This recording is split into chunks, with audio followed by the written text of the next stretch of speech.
Hey, what is happening? This is Linus, you're watching Techline, and in this video I wanted to talk about my new favorite budget camera monitor that is made by Andycine. This is the Andycine X7S and I love this monitor because of its all-metal build, great display quality, and plenty of video assist features. Let's take a look. I like the fact that the monitor ships with a nice travel case, so you don't need to buy it separately. Inside of it you get some paperwork, SDI cable, D-tap and the power cable, which are nice extras by the manufacturer. However, there is no HDMI cable, which is a bit of a letdown, but it's not a big deal for me as I have plenty of them. Just before we start, this is the review of the Andycine X7S that has both HDMI and SDI in and out ports, and it costs about $390. There is a cheaper $299 model which is identical to this one, but it has only HDMI input and output. I will leave a few product links down below the video if you're interested.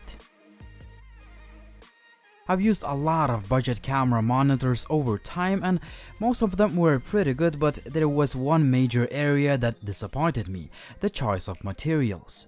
For example, the Fieldworld Master MA7U is an awesome monitor, but it's made completely out of plastic. The Andycine X7S is made out of solid aluminum and it screams quality. The monitor is sturdy, well constructed, and it feels very premium. This is easily the best budget monitor I've ever used in terms of build quality. Also, metal housing helps with heat dissipation. If you use the monitor for an hour or so, it will get pretty warm, but it never got too hot to the touch. After using the monitor for quite some time, it still looks as new and I'm sure it will hold up very well over time.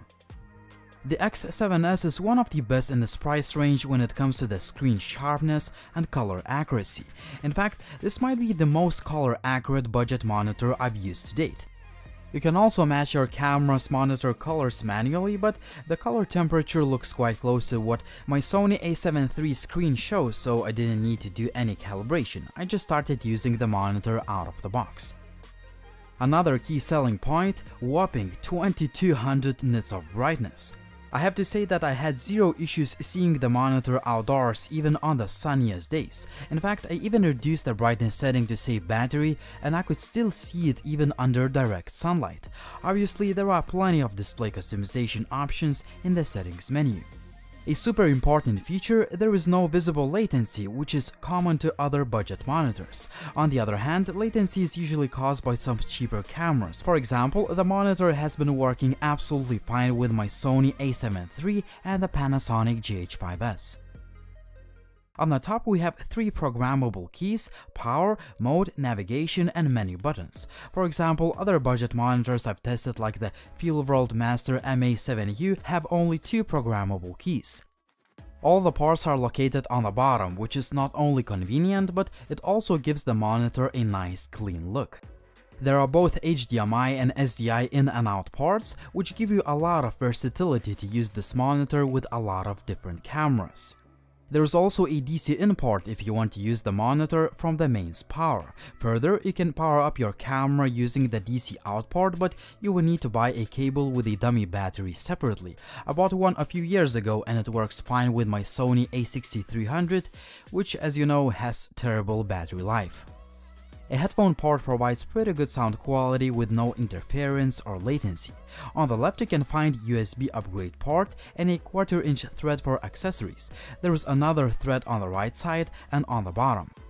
If Andycine had implemented another thread on the top of the monitor, it would have been nice, so I could mount a tiny LED light or a microphone. The X7S has a built-in loudspeaker, which is probably the best I've heard on any budget camera monitor. While I wouldn't rely on it for sound monitoring, it's a really convenient feature to have if you forget your headphones or you want to play the clip to the group of people. Here is a quick audio sample. As always, like the video if you liked it, please drop me a comment down below if you have any questions, please subscribe to the channel if you haven't already, and as always, it was Linus, thank you for watching, and see you soon. The monitor ships with a Sony NPF style battery plate, but you can always attach other types of battery plates. Battery life depends on the battery size you choose and the brightness output. I mostly used NP750 batteries and I would say that they last at least a few hours on a single charge. Another key aspect, the monitor does not drain a lot of power while in standby mode like some previous generation monitors.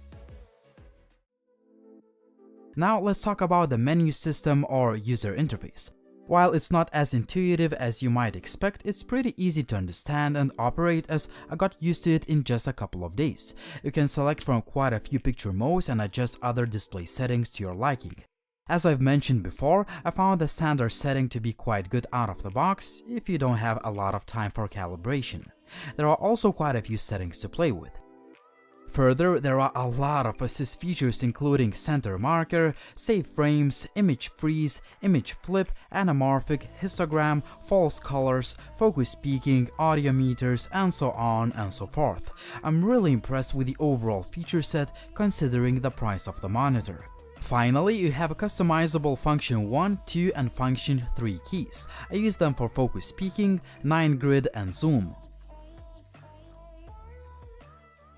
So we've come to the conclusion part and I wanted to summarize all the pros and cons of this Andycine monitor.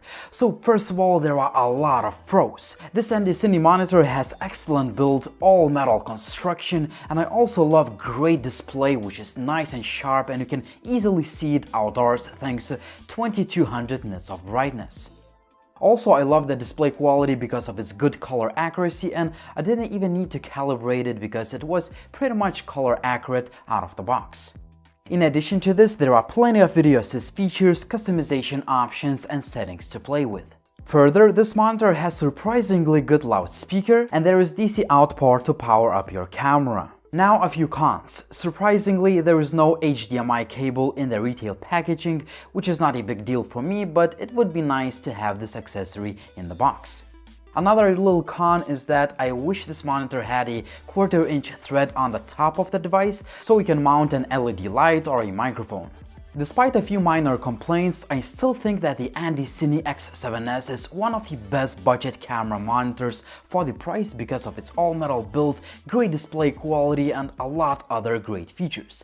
If you're interested in picking one up, you'll find all the links down below the video, and tell me in the comment section down below which camera monitor if you use any camera monitors, which camera do you use, and if you like this Andycine device. As always, like the video if you liked it, please subscribe to the channel if you haven't already, drop me a comment down below if you have any questions, and as always, it was Linus, thank you for watching and see you soon.